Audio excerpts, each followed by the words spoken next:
En écrivant ma pensée, elle m'échappe quelquefois, mais cela me fait souvenir de ma faiblesse, que j'oublie à toute heure.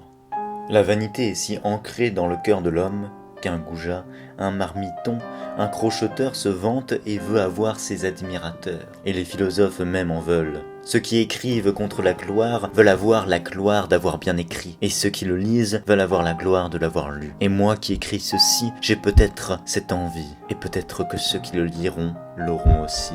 Malgré la vue de toutes nos misères qui nous touchent et qui nous tiennent à la gorge, nous avons un instinct que nous ne pouvons réprimer qui nous élève. Nous sommes si présomptueux que nous voudrions être connus de toute la terre, et même des gens qui viendront quand nous ne serons plus, et nous sommes si vains que l'estime de 5 ou 6 personnes qui nous environnent nous amuse et nous contente. La curiosité n'est que vanité. Le plus souvent, on ne veut savoir que pour en parler. On ne voyagerait pas sur la mer pour ne jamais en rien dire, et pour le seul plaisir de voir, sans espérance de s'en entretenir jamais avec personne.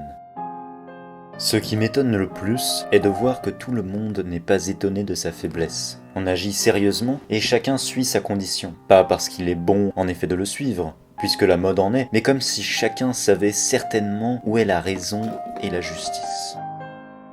On se trouve déçu à toute heure, et par une plaisante humilité, on croit que c'est sa faute et non pas celle de l'art qu'on se vante d'avoir toujours. Il est bon qu'il y ait beaucoup de ces gens-là au monde, afin de montrer que l'homme est bien capable des plus extravagantes opinions, puisqu'il est capable de croire qu'il n'est pas dans cette faiblesse naturelle et inévitable, et qu'il est, au contraire, dans la sagesse naturelle.